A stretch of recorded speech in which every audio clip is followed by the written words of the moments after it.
시편 18편 7절부터 보도록 하겠습니다. 시편 18편 7절입니다.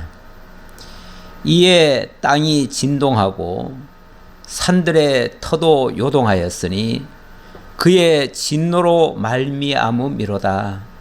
그의 코에서 연기가 오르고 입에서 불이 나와 사르며 그 불에 숯이 피었도다. 그가 또 하늘을 들이우시고 강림하시니 그의 발 아래는 어두캄캄하도다. 그룹을 타고 다니시며 바람 날개를 타고 높이 솟아오르셨도다. 아멘. 하나님의 진노의 모습이기도 하고, 그리고 인생들에게 보여주신 하나님의 영광의 모습이기도 합니다. 자, 그런 말씀을 지금 하고 있는데요. 어떤 측면에서 그렇게 말하고 있는가? 지금 우리가 살펴보고 있는 내용이 환난에 대한 강구 중에서 의인의 보호를 강구하는 내용이 되겠습니다. 의인의 보호. 지난주에 1절로부터 6절까지 의인에게 힘이 되어주신 여호와께 강구하는 내용까지 살펴보았습니다. 그동안 그 어려운 가운데 환난 중에 고통 중에 울부짖는 모습이 있었다면, 사실은 18장의 내용은 조금 장면이 바뀌어서 뭔가 신나는 그런 모습이 소개되고 있습니다. 그래서 1절이 나의 힘이신 여호와여 내가 주를 사랑하나이다, 이렇게 시작하죠. 그러면서 여호와는 나의 반석이시요 요새시요 건지시는 이시요 하나님이시요 그 안에 피할 나의 바위시요 방패시요 구원의 뿌리시요 산성이라고 이렇게 찬양을 합니다.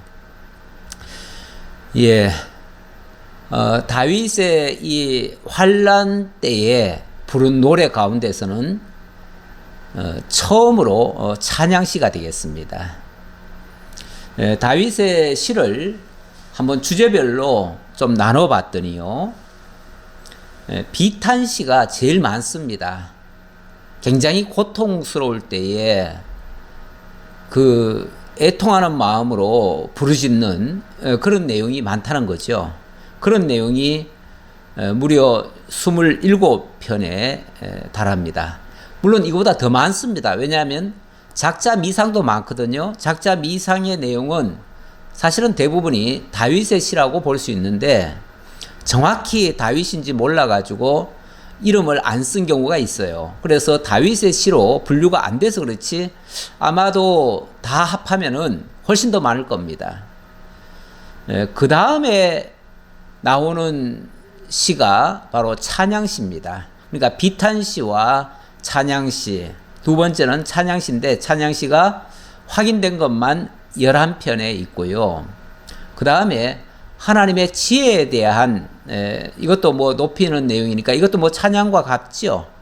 여기에 대한 그 시가 한 10편이 되고요. 또 감사시가 한 9편이 됩니다.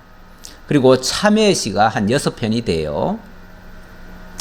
이렇게 이제 분류를 했는데, 크게 말하면 비탄이거나 또는 통에 자복하거나 아니면은 감사, 찬송, 하나님 영광 드높이는 그러한 내용으로 주를 이루고 있지요. 뭐 그게 아마 전체로 다 골고루 하면은 반반이 아니겠는가 싶습니다. 그런데 어쨌든 오늘 살펴보고 있는 이 18편은 그동안 계속 그 비탄의 내용을 소개했다면, 오늘의 내용은 그 가운데서는 첫 번째로 찬양의 내용이 되겠습니다. 그래서 첫 번째 찬양시다, 이렇게 말씀드릴 수 있어요. 뭐 배경은 이미 잘 아시다시피 다윗이 하나님께로부터 기름 부음 받은 때로부터 그 전까지는 소년 목동이었죠. 그야말로 한낱 이름 없는 한 소년에 불과했는데 사울이 하나님께서 왕으로 세워주었음에도 불구하고 자기 본분을 잃어버리고 하나님의 뜻을 거역하고 이러니까 하나님께서 사울을 버리시고 그리고 이 소년 다윗에게 기름을 붓도록 하셨어요. 근데 사실 그때까지만 해도 이 다윗은 소년이었어요. 소년. 아니 기껏해야 제가 제 추정에 의하면은 한 16살 정도쯤 되는 그때인데요. 그때 솔직히 뭐 왕이 되면은 되겠습니까? 그런데 하나님께서 그를 왕으로 기름 부어 주신 거예요. 그런데 이상하게 소년인 그 다윗에게 하나님이 기름 부으시니까 그에게서 놀라운 능력이 나타나긴 했어요. 그래가지고 대표적인 것이 골리앗을 물리쳤잖아요. 그리고 이스라엘 민족을 구원했잖아요. 그러니까 다윗은 만만이요 사울은 천천이라고 하는 이런 노래가 퍼지기 시작했어요. 그때부터 사울의 집중적인 시기, 사울의 정적이 되어버린 겁니다. 시기의 대상이 되어버렸어요. 그래서 그때부터 다윗은 아무런 잘못이 없음에도 불구하고 무조건 저 다윗을 죽여야 되겠다고 하는 이 사울의 집착 같은 병적인 그런 정말 스토킹을 하듯이 다윗을 쫓아다니면서 죽이려고 하는 일들이 계속해서 일어났습니다. 그것이 1020년부터 BC입니다. 주전 1020년부터 1010년 동안 무려 10년간이나 다윗이 사울에게 쫓겨다닙니다. 국내외를 망라하고 뭐 안 다닌 데가 없지요. 그렇게 쫓겨다니면서 뭐 그야말로 전국을 도피처로 삼아서 그렇게 다니는데 사실 위기가 엄청 많았지요. 그런데 그때마다 하나님께서 그 위험한 곳에서 마치 반석처럼 요새처럼 반석처럼 지켜주시고 요새처럼 품어주시고 그리고 정말 위기 상황에서 건져내시고 그리고 하나님의 전능하심을 보여주시고 그리고 피할 바위가 되어주시고 방패가 되어주시고 구원의 뿔을 들도록 그렇게 하셨어요. 그래서 마침내 사울은 무너지고 그리고 다윗이 결국은 이 모든 과정에서 승리를 거두잖아요. 그래서 하나님이 결국은 사울이 잘못됐고 다윗이 옳았다라고 하는 그 인정을 해주신 거잖아요. 그게 하나님이 다윗을 의롭다고 여겨주신 것이고 거기서 구원의 뿔을 들어주신 거예요. 이러니 어찌 이 사실을 깨닫고 하나님을 찬양하지 않겠느냐 그 말이에요. 그래서 사무엘상 22장, 23장 거기 보면은 다윗의 기도라고 하면서 어찌 보면 이 찬양을 하고 있는 거예요. 그러니까 이거는 다윗의 그 말년에 이걸 해상하면서 찬양한 내용인데 참 놀라운 하나님의 그 반전의 역사와 보호의 역사, 승리케 하시는 역사 이런 것들을 깨닫고 찬양하는 그런 내용이다 그 말이에요. 자, 오늘 내용은 7절부터인데요. 7절로부터 15절까지는 하나님께서 대적을 흩으시고 구원하심에 대한 감사 찬양입니다. 이에 땅이 진동하고 산들의 터도 요동하였으니 그의 진노로 말미암음이로다. 하나님이 구원의 역사를 일으키실 때에 정말로 땅이 진동하고 산들의 터도 요동하는 그런 모습을 보여줬어요. 이런 광경은 사실은 하나님께서 그 대적 사울을 무너지게 할 때에 그때 어떻게 했습니까? 그때 블레셋과의 전쟁이 있었고 사울은 그들과 결전을 하면서 결국은 그 땅이 진동하고 산들의 터도 요동하는 그 상황 속에서 자기도 죽고 그의 아들 요나단도 죽고 그렇게 해서 결국은 다윗을 해하려고 했던 모든 악의 건세들이 다 무너지는 그런 상황이 됐지요. 그래서 최종적으로 다윗이 승리한 결과가 됐습니다. 다윗이 싸워서 이긴 게 아니고 하나님이 그냥 어찌 보면 도망만 다니고 있는 다윗을 승리케 하신 거예요. 그 도망 다닐 때에 다윗이 한 일은 뭔가? 하나님에 대한 절대적 신뢰, 하나님을 의지하고 하나님께 기도하며 하나님의 인도함을 따라서 움직였을 뿐이에요. 그런데 그게 바로 승리의 비결이 되었고, 그게 어찌 보면 오늘 본문 속에 쭉 나올 건데 그게 자기 의를 지킨 거예요. 그걸 자기 의라고 표현을 하기도 해요. 그러니까 우리가 생각하는 뭐 도덕 윤리적인 차원에서의 어떤 선행을 행한다든지 뭐 남을 살린다든지 뭐 어떻게 이런 의로운 행동을 통해서 의인이라는 평가를 받는 게 아니고, 또 그리고 하나님 앞에서 사실은 사람이 의인이라는 소리를 들을 수는 없잖아요.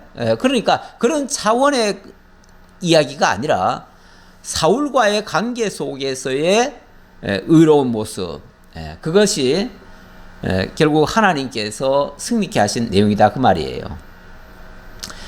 그의 진노로 말미암음이다 그랬는데, 우리 하나님께서는 꼭 당신의 그 승리의 영광을 보여주시기 위하여, 그리고 자기 백성들로 하여금 찬양하게 하시려고 대적을 어찌 보면 키워놓으시고 그들을 물리치시는 이런 역사를 많이 하십니다.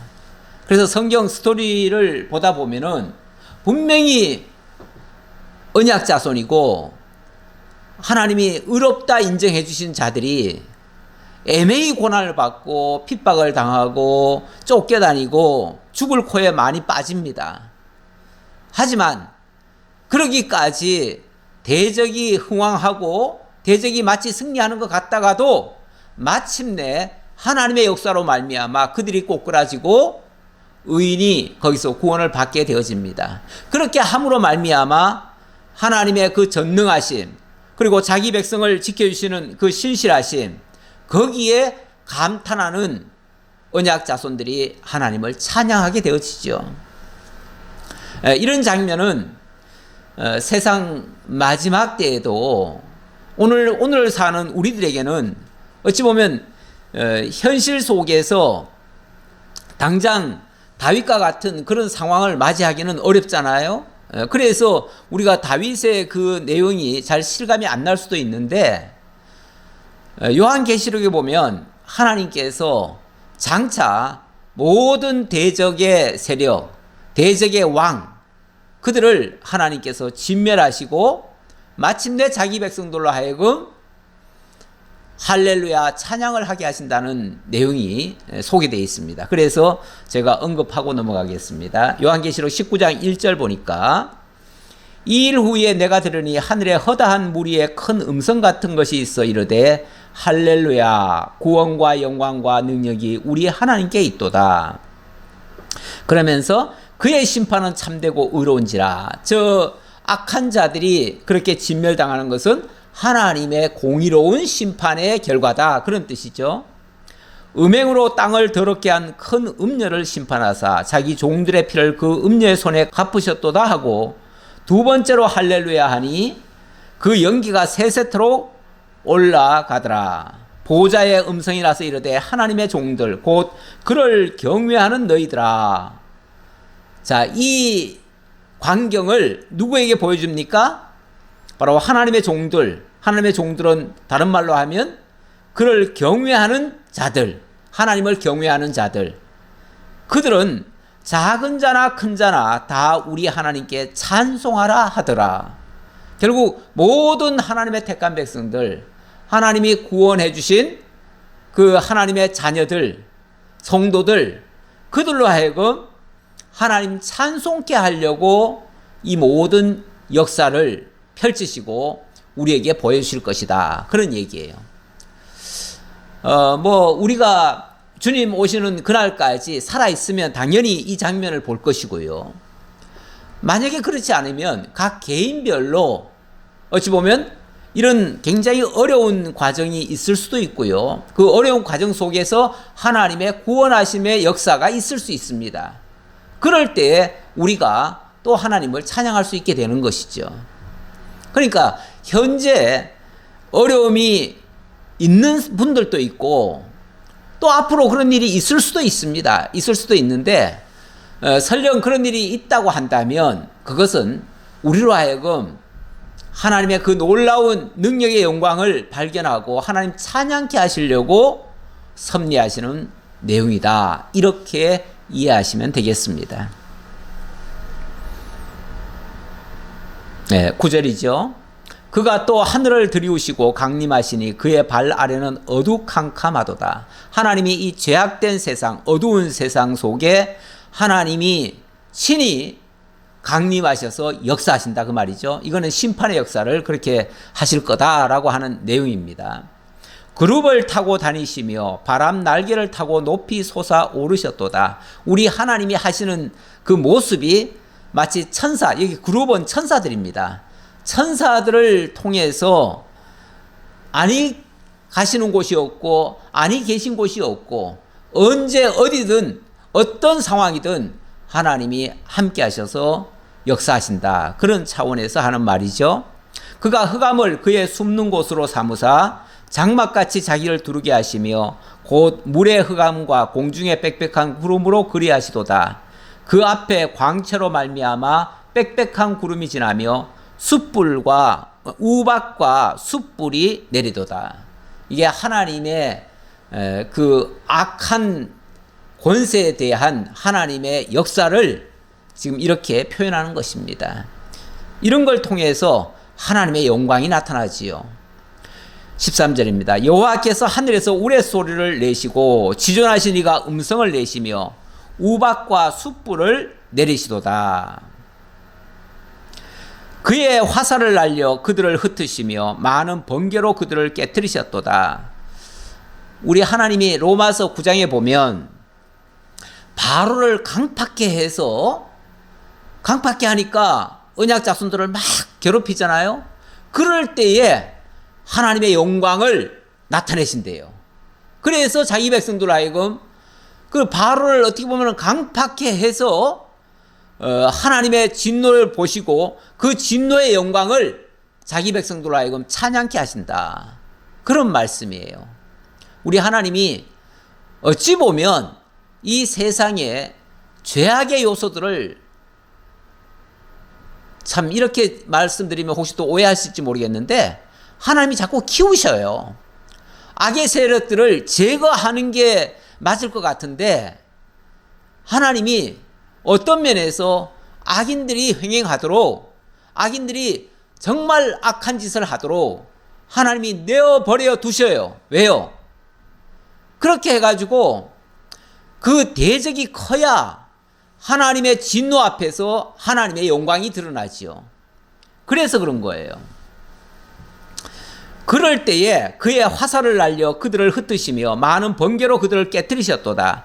이럴 때에 여호와의 꾸지람과 콧김으로 말미암아 물 밑이 드러나고 세상에 터가 나타났도다. 아예 그 뿌리까지 다 들춰내버려요. 악의 뿌리까지 다 들춰내버려요. 그가 높은 곳에서 손을 펴사 나를 붙잡아 주시며 많은 물에서 나를 건져내셨도다. 그런데 만약에 그 성도들이 의인들이 그 악한 자들에게 넘어가서 그들 속에서 풍덩풍덩 지금 빠져 있다면 거기서 하나님이 손을 펴서 그들을 건져내 주신다. 그럴 때에 자기 백성들이 그 하나님을 찬양하지 않겠느냐 그 말이죠. 그러니까 우리 하나님께서 어떤 면에서 우리로 하여금 찬양하게 하시려고 그 어려운 가운데서 섭리하신다. 이렇게도 볼 수 있습니다. 자, 17절로 29절까지는 의인에게 구원과 상 베푸시기를 강구하는 장면인데요. 예, 의인들 그 악한 자들에게 고통받고 있는 자들, 그들을 두고 하는 말이겠죠. 17절 나를 강한 원수와 미워하는 자에게서 건지셨으며 그들은 나보다 힘이 세기 때문이로다. 강한 원수가 강해요. 더 강해요. 사실 그 사울과 다윗을 비교해 보면요, 사울은 모든 사람보다 어깨 위에 더 큰 사람이라고 했어요. 그러니까 아주 키도 훤출하고 아주 모든 백성들이 우러러 볼 만한 정말 위대한 사람이었어요. 위대한 사람. 그러니까 처음에 사울이 하나님 앞에 소개될 때 모든 백성들이 그냥 한눈에 다 뿅 갔잖아요. 야, 이 하나님이 역시 하나님이 왕감을 우리에게 보내주셨구나. 진짜 왕답다 이랬잖아요. 그런데 하나님께서 그 사울을 패하시고 그리고 다윗을 다시 선택하셨는데 그때의 다윗의 모습은 어땠습니까? 어린 소년이었어요. 그 아버지도 인정 안 했고요. 사실은 그에게 기름 부으러 왔던 사무엘조차도 다윗이 왕감이라고 생각을 안 했어요. 오히려 처음에 그래서 아버지가 다윗은 제껴놓고 나머지 7 아들을 데려왔잖아요. 네 아들들 다 데려오라 그러니까 다윗은 아예 제껴놔 버렸어요. 제껴놓고 7 아들을 데려왔는데 그 7 아들은요 전부 다 잘났어요. 그 당시 벌써 다 군인이 돼가지고 전장터에 나가서 용맹하게 싸우던 장수들이에요. 그러면 누가 봐도 그들 중에서 왕이 있으리라고 생각을 할 수 있어요. 왜냐하면 하나님은 그 아들들에게 이세 아들에게 기름 부으라고 했으니까. 그래서 사무엘도 하나님께서 정말로 이렇게 아주 훌륭한 사람을 준비해 놓으시고 나에게 기름을 부으라고 하셨구나 해가지고 덥석 기름을 부으려고 하는데 하나님이 기름 붓지 말라. 그는 내가 버렸다. 그에게 내가 기름 부을 거 아니다 라고 하시면서 아니라는 거예요.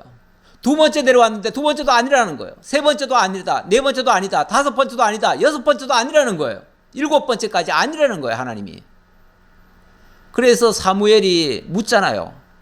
이 아들이 전부냐? 만약에 전부라면은 하나님이 잘못 보내신 거죠.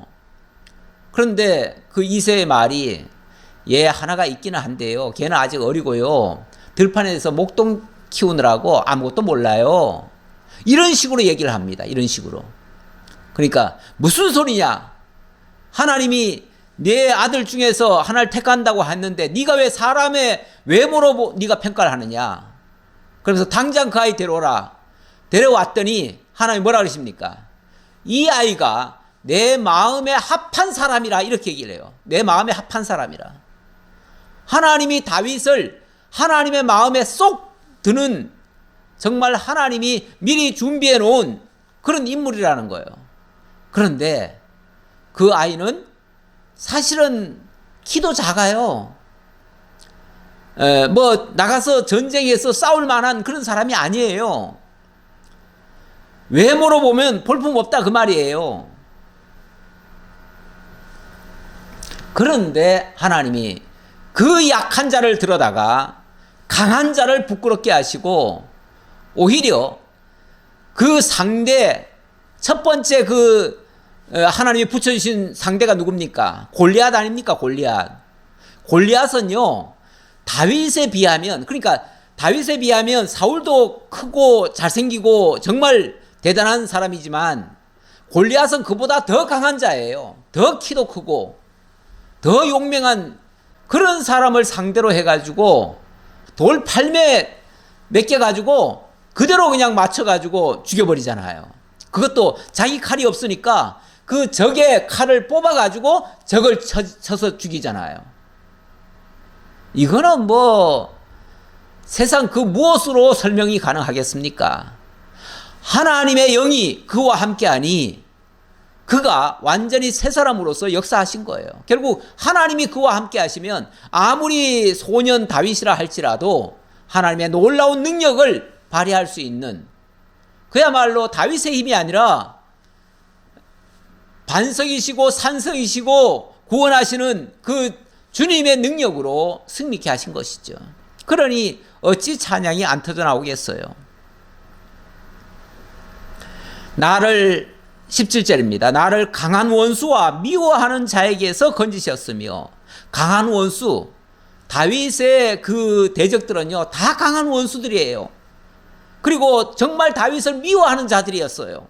그런데 그들에게서 나를 건지셨으며, 그들은 나보다 힘이 세기 때문이로다 했는데 그들은 나보다 훨씬 더 힘이 센 자예요. 그 중에서 거기서 하나님이 건지시고 오히려 승리케 하셨다 그 말이에요. 그들이 나의 재앙의 날에 내게 이르렀으나 여호와께서 나의 의지가 되셨도다. 그들이 정말 나를 죽이려고, 그 골리앗이 다윗을 향해서 뭐라고 그럽니까? 네가 나를 개같이 여기고, 이런 식으로 얘기를 하지요. 그건 역으로 말하면 너는 강아지밖에 안 돼. 그 얘기예요. 그 얘기. 아주 형편없이 깔보고 하는 소리예요. 그러니 만약에 골리앗을 만난다면 그건 자기의 재앙의 날이죠. 그리고 사울 앞에서도, 사울은 왕이고 현직 왕이고 뭐 다윗이 앞에 있는데 그냥 칼과 창을 얼마나 많이 던졌습니까? 그러니 그 원수들 앞에 서는 자체가 재앙의 날이에요. 재앙의 날. 그런데 여호와께서 나의 의지가 되셨도다. 나를 전적으로 막아주시고 나를 커버해 주신, 그래서 하나님 품 안에 있는 자신을 건드리지도 못하게 이렇게 만드셨다 그 말이죠. 그리고는 나를 넓은 곳으로 인도하시고 나를 기뻐하심으로 나를 구원하셨도다. 그리고 나서 결국 승리의 길로 인도하시고, 그리고 그를 건지셔서 이스라엘의 왕으로 삼으시는 거 아닙니까? 거기서 건져가지고 넓은 곳으로 인도하시는 이 일, 어떻게 이런 일을 하셨죠? 다윗이 뭐가 잘나서요? 무슨 착한 일을 해가지고요? 그런 거 아니죠.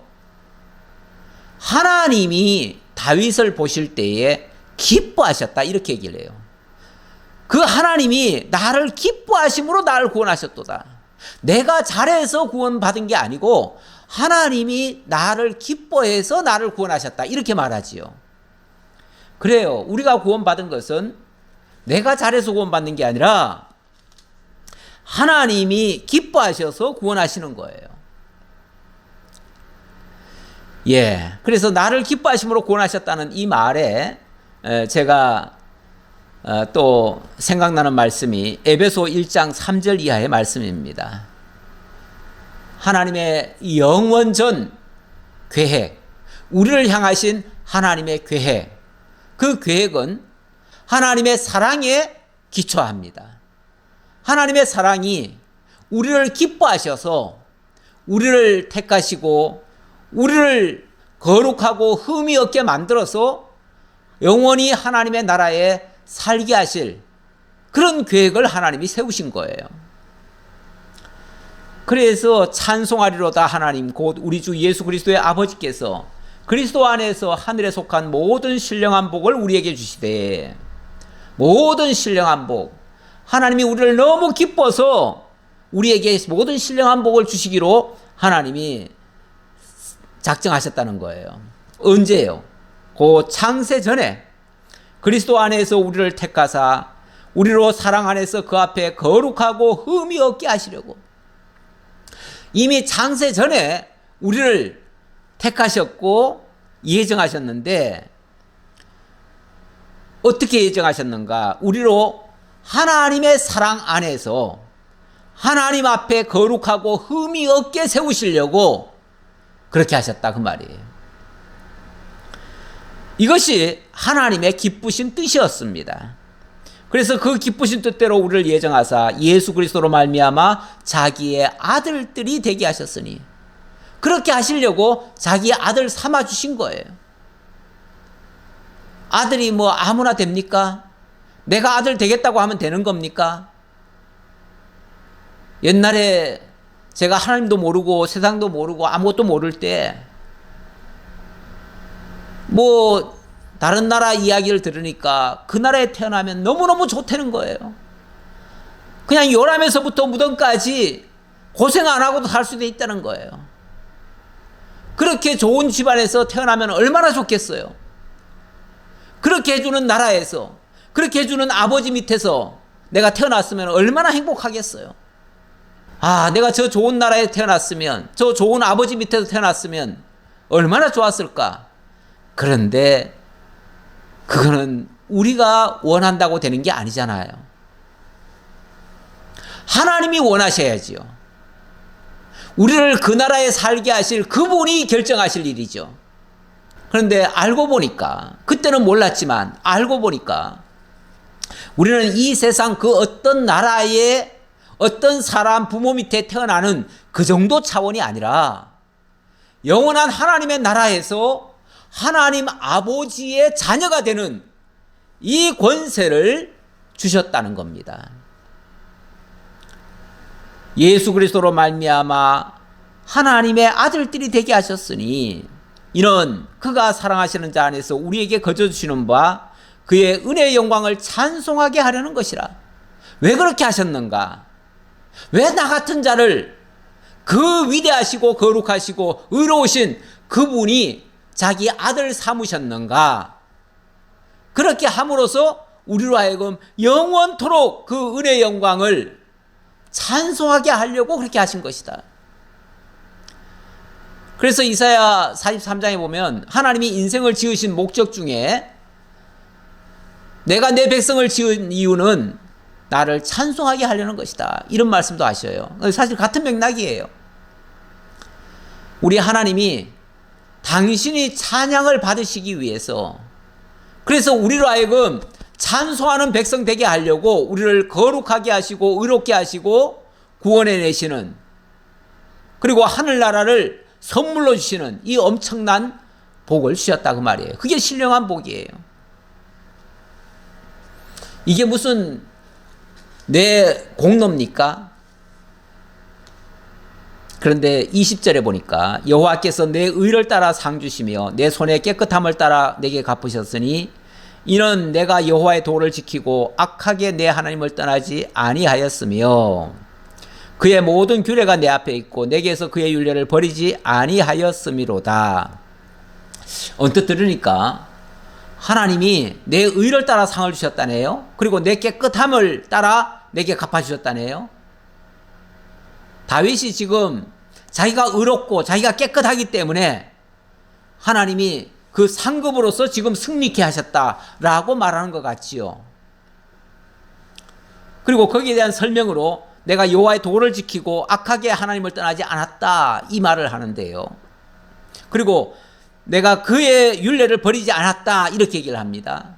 언뜻 들으면은 다윗이 굉장히 의로운 행동을 많이 했다라고 말하는 것 같습니다.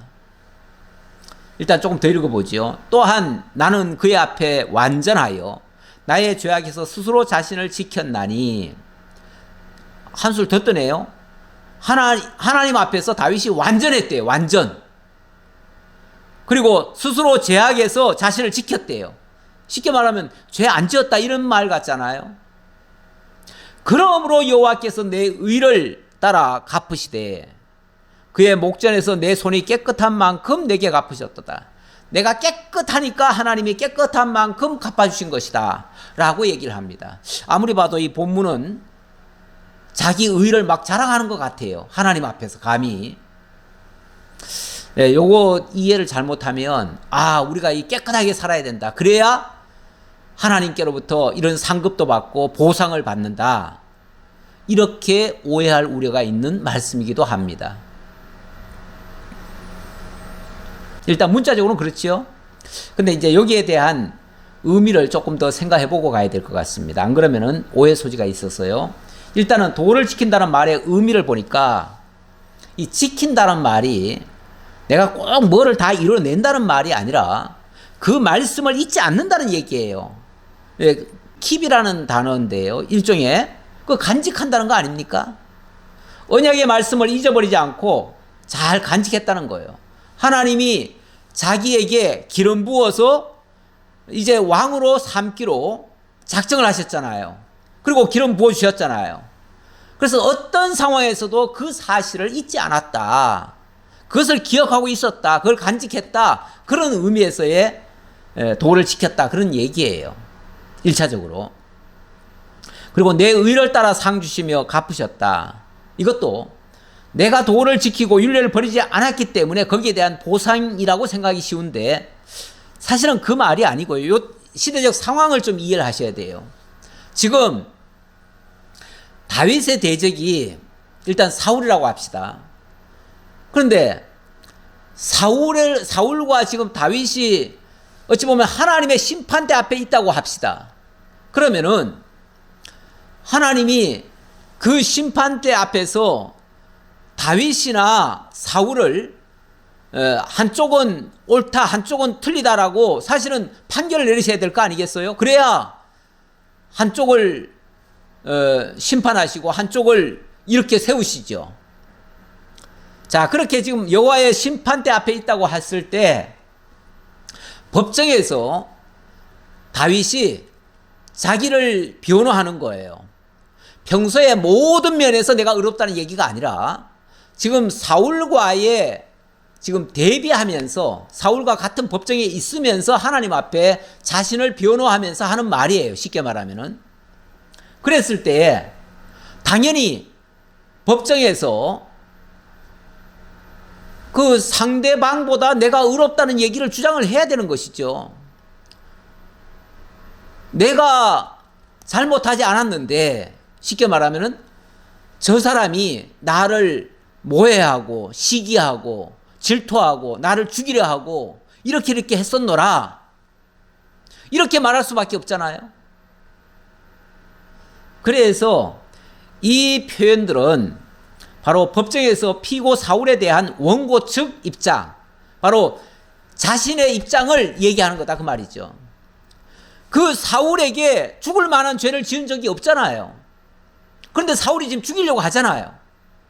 여기에 대해서 나는 그렇게 죽을 만한 일을 한 적이 없습니다. 나는 하나님이 말씀하신, 하나님이 기름 부으신 그 이후로 그 약속의 말씀을 잊지 않았고 그 하나님의 말씀에 따라서 지금까지 살아왔습니다. 이거 지금 주장한 거예요. 그게 자기가 의롭다는 얘기가 아니라 자기가 그렇게 살아왔었노라고 얘기한다 그 말이에요. 자, 그렇게 이해하시고요. 두 번째는 장차 그리스도를 통한 그 의, 그러니까 하나님이 구원해 주신 그 의를 하나님이 의롭다라고 인정해 주신 그거를 끝까지 지키겠다 그 말이에요. 끝까지 지키겠다. 하나님이 다윗을 의롭다고 여겨주시고 기름 부어주시고 너는 내가 이제 왕으로 세울 것이다 라고 했잖아요. 그게 하나님이 인정한 거예요. 인정. 그 인정한 것을 내가 절대 안 놓겠다 그런 얘기예요. 그걸 버리지 않겠다라고 서원하는 그런 어찌 보면 자기 의지를 그렇게 설명한 거예요. 그리고 인간적으로 자기가 의롭다는 얘기가 아닌 것은 당장 19장으로 넘어가면요. 19장에 보면은 자기가 사실은 죄인임을 고백하고 있습니다. 그러니까 객관적으로 하나님 앞에 가면요. 하나님 앞에서는 의인 없나니 하나도 없어요. 그러니까 다 죄인이에요. 하지만 지금 입장은 사울과 다윗이 지금 하나님의 심판대 앞에 섰을 때의 그 모습을 얘기하느라고 나는 저 사울에 비해서 죽을 만한 죄를 짓지 않았습니다. 그리고 고로 사울에게서 하나님이 나를 건져주셔야 됩니다. 그 뜻이에요. 그런 차원에서 한 말이니까 이 맥락을 이해하시고 본문을 보셔야 된다. 그리고 디도서 1장 15절 가져온 것은요. 이거는 오늘 우리 찬양도 그 찬양을 했는데 그리스도 예수가 나의 성전이 되어주시고 그 안에서 온전하고 거룩하고 흠이 없게 될 것이고 모든 죄를 하나님이 다 가려주시는 거죠. 마치 세마포로 덮어서 그 부정한 것이 보이지 않도록. 그래서 그리스도 안에서는 모든 것이 깨끗해집니다. 그 말을 디도서 1장 15절에 하고 있는데요. 깨끗한 자들에게는 모든 것이 깨끗하고 더럽고 믿지 아니하는 자들에게는 아무것도 깨끗한 것이 없고 오직 그들의 마음과 양심이 더러운지라. 다시 말하면 우리가 나는 죄인이지만 나의 죄를 고백하고 그리스도 예수를 영접하면 그리스도 안에서 다시는 결코 정죄함이 없는 하나님의 자녀가 되는 권세를 얻게 되어집니다. 그렇게 되어졌을 때 그리스도 안에서는 더 이상의 죄를 규정하지 않지요. 그런 의미에서 깨끗하다 그 말이에요. 그래서 그리스도 안에 있는 자들에게는 모든 것이 깨끗하지만 반대로 그리스도 밖에서는 자기가 설령 아무리 선한 일을 했어도 다 죄인들이다 그 말이죠. 그런 의미에서 이해해 주시기 바랍니다. 그래서 25절 계속 이어서요. 자비로운 자에게는 주의 자비로우심을 나타내시며 완전한 자에게는 주의 완전하심을 보이시며. 이게 하나님이 그렇게 심판해 달라는 얘기 아닙니까? 그러니까 하나님의 심판대 앞에서의 하나님의 판결을 그렇게 얘기하는 거예요. 그리고 깨끗한 자에게는 주의 깨끗하심을 보이시며 사악한 자에게는 주의 거스리심을 보이시리니. 이게 하나님이 어찌 보면 그 사람의 행한 대로 갚으신다는 뜻인데 그 행한 대로라는 게 윤리 도덕적인 차원에서 우리 이 땅의 삶에서의 그 행위를 얘기하는 게 아니라 한마디로 말하면 요한복음 5장에 있는 말씀처럼 주의 음성을 듣는 자는 사망에서 생명으로 옮겼느니라.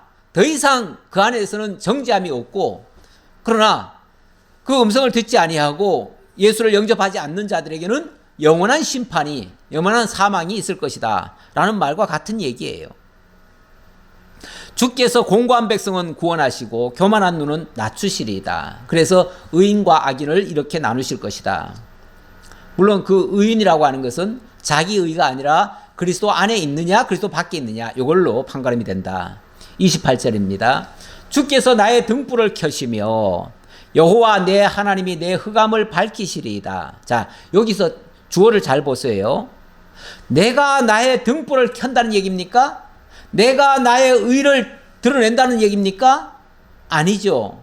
주께서 나의 등불을 켜심이요 여호와 내 하나님께서 내 흑암을 밝히시리이다.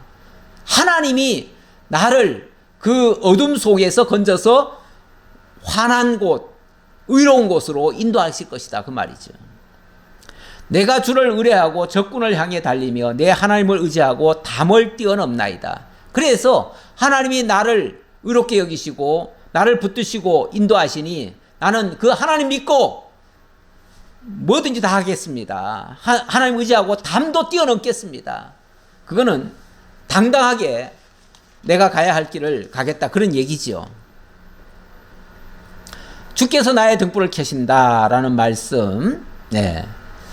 사실 우리가 스스로 등불을 켤 수는 없습니다. 우리에게는 혹시 등잔은 있을지 모르지만 그 기름이 없이는 불이 안 켜져요. 그런데 하나님이 우리에게 등불을 켜시려면 우리 속에다가 당신의 기름을 부으시죠. 거기서 불을 켜십니다. 이거를 예표적으로 보여준 사건이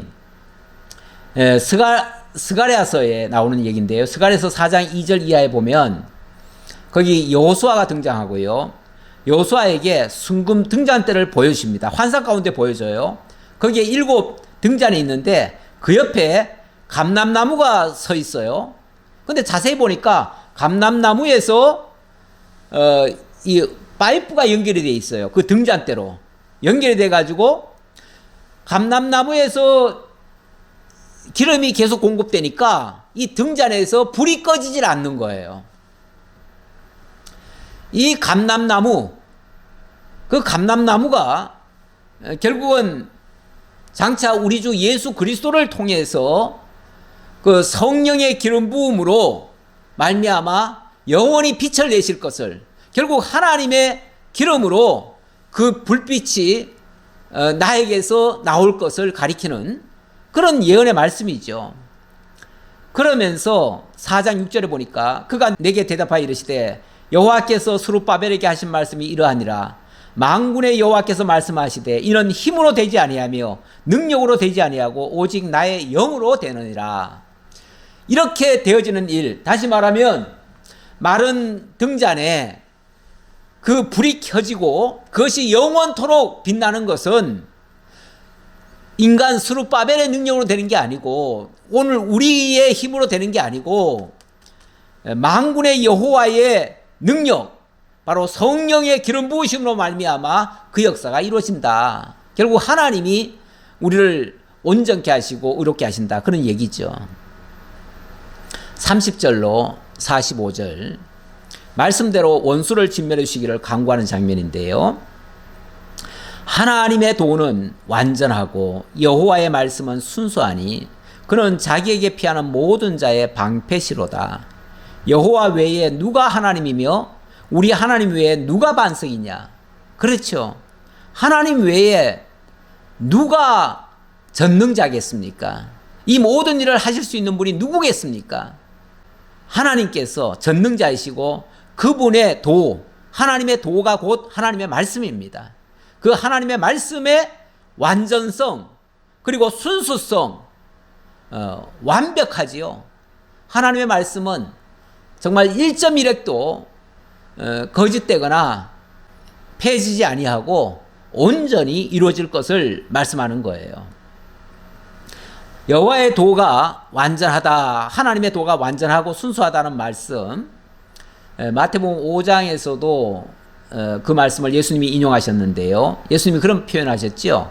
내가 율법이나 선지자를 폐하러 온 줄로 생각하지 말아라. 폐하러 온 것이 아니고 완전하게 하려 합니다 라고 하시면서 천지가 없어지기 전에는 율법의 1.1획도 결코 없어지지 아니하고 다 이루어진다. 이 말을 또 사람들이 어떻게 오해를 하냐면 하나님의 말씀은 1.1획도 변개되지 않으니까 구약의 율법의 말씀을 그대로 지켜야 된다, 이렇게 생각하는 사람들이 많은데 그게 아니고 율법의 1.1획도 없어지지 않고 다 이루리라 그랬잖아요. 다 이루리라. 누가 이룬다는 거예요? 예수님이 다 이룬다, 그 말이에요. 그러니까 하나님의 말씀은 살았고 운동력이 있어서 모든 것을 찔러 쪼개기까지 역사를 일으켜서 그 모든 언약하신 대로 다 이루신다, 그 말이에요. 그게 하나님의 능력으로 되어진다. 사람이 네가 지켜서 행하라가 아니라 하나님이 예수 그리스도를 통해서 당신의 언약을 다 이루신다. 고로 하나님의 말씀은 완전하다, 이런 얘기죠. 그러면서 내가 너희에게 이르노니 너희 의가, 20절입니다. 너희 의가 서기관과 바리새인보다 더 낫지 못하면 결코 천국에 들어가지 못하리라. 서기관과 바리새인의 의는 뭡니까? 율법을 자기들 행위로 지켜가지고 의롭게 되겠다는 거 아니겠어요? 근데 그걸로는 천국 못 간다, 그 소리잖아요. 그럼 그걸로 못 가면 뭐예요?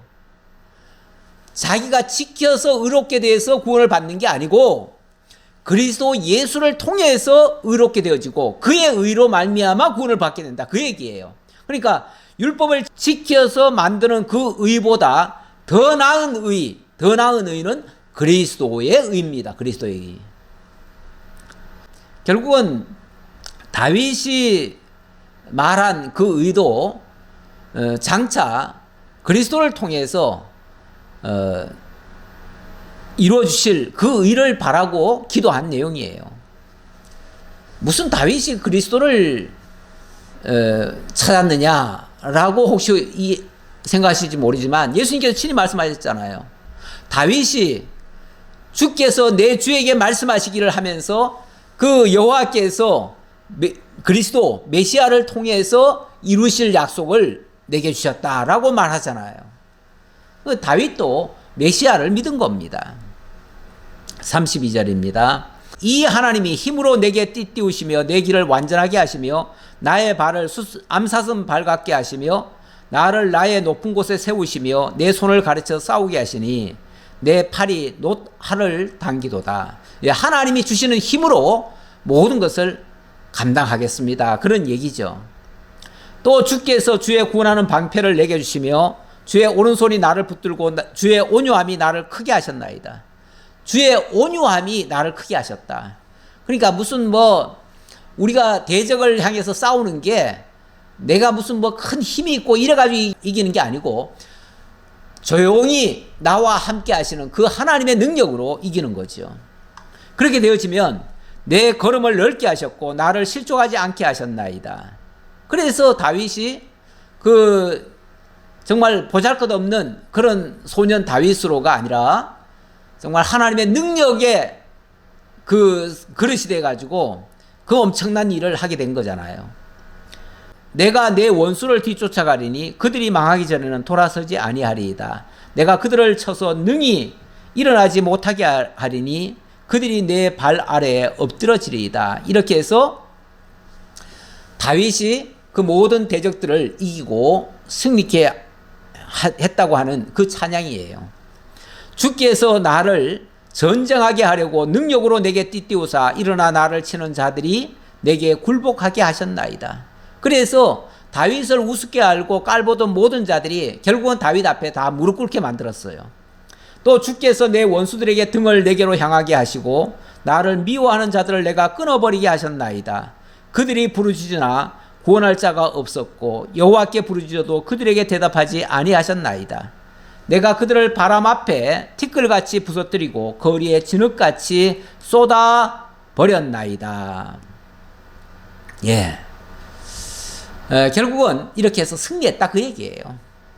주께서 나를 백성의 다툼에서 건지시고 여러 민족의 으뜸으로 삼으셨으니 내가 알지 못하는 백성이 나를 섬기리이다.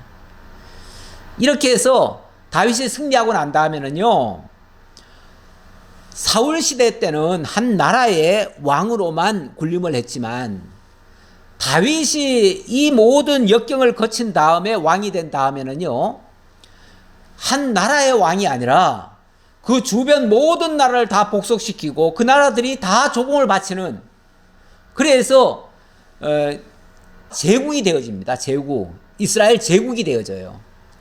그러니까 다윗 시대는요, 그냥 이스라엘 나라의 왕이 아니라 주변 모든 나라를 다 굴복시킨 제국이 됩니다. 이렇게 해서 여러 민족의 으뜸으로 삼으시니까 알지 못하는 백성들까지도 나를 섬기게 되었다. 그래서 주변 나라들이 다 다윗을 섬겼다니까요. 그들이 내 소문을 들은 즉시로 내게 청종하며 이방인들이 내게 복종하리로다. 그래서 그 주변의 모든 나라들이 그냥 다윗의 소문만 듣고 다윗이 왕됐다 하니까 너도 나도 더 이상 다윗과 싸울 생각을 안 해요. 싸울 생각을 안 하고 아예 미리 와가지고 다 엎드리고, 그리고 우리는 당신께 조공을 바치겠습니다. 우리를 거두어 주십시오. 이렇게 하는 거예요. 그래가지고 다윗 시대 때 주변의 모든 나라들과 다 화평하고, 그래서 다 승리한 거예요. 이방 자손들이 세잔하여 그 견고한 곳에서 떨며 나오리로다. 그들이 떨며 나온다. 그들이 뭐 자기들 자발적으로 그렇게 하겠어요? 하나님이 그들에게 겁을 주시고 그들로 하여금 굴복하게 하시니까 다 떨면서, 벌벌 떨면서 다윗 앞에 와가지고 다 항복을 하는 거죠.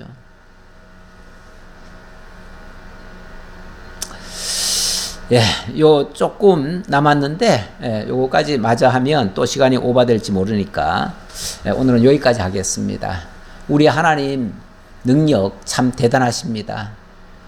그 아무것도 아닌 소년 다윗을 하나님이 그 모진 시련과 역경 끝에 정말 크게 만드시려고 사울에게 쫓기게 하시고 그 모든 대적들로, 모든 사람들로부터 미움을 받게 하시고, 하지만 마침내 승리케 되어서 놀라운 주의 영광을 나타내고 또 그 자신도 하나님을 찬양하고 모든 백성들로 하나님을 찬양하게 만드셨으니 이것이 하나님이 하시는 완전한 역사입니다. 이렇게 하시겠다고 말씀하신 그 하나님이, 그 여호와의 도는 완전해서 이 말씀을 온전히 이루셨는데, 이것은 장차 그리스도를 통해서 온전히 자기 백성들을 구원하시고 그 환난과 역경 속에서도 영원한 하나님의 나라를 이루어 가실 것을 가르쳐 주시는 그러한 약속의 말씀이 되어집니다. 그 사실을 굳게 믿으시고 이 땅을 살아가실 때 아무리 힘든 일이 있더라도 정말 그리스도 예수 안에서 모든 승리를 거두게 하시는 그 하나님 찬양하며 살아가는 저희 모두가 되기를 진심으로 기원합니다. 아버지 하나님 감사합니다. 오늘도 다윗의 찬양시를 통해서 하나님이 섭리하신 놀라운 은혜 역사들, 그 과정에서 다윗으로 하여금 어떠한 경우에도 하나님의 말씀을 잃어버리지 않고 끝까지 견고히 지키며 그 자신의 위치, 하나님이 기름 부어 주셨다고 하는 이 확실한 믿음, 거기서 비롯된 정말 그리스도를, 하나님을 산성으로 삼고 바위로 삼고 하나님 의지하면서 끝까지 견디고 승리케 되어진 이 모습들을 살펴보았습니다. 우리 하나님 찬양케 하시려고 이렇게 역사하셨사오니 우리들로 하여금 날마다 하나님의 은혜의 영광 깨닫고 찬양하기를 힘쓰는 저희 모두가 되게 하옵소서. 감사드렸고 예수님 이름으로 기도하옵나이다. 아멘.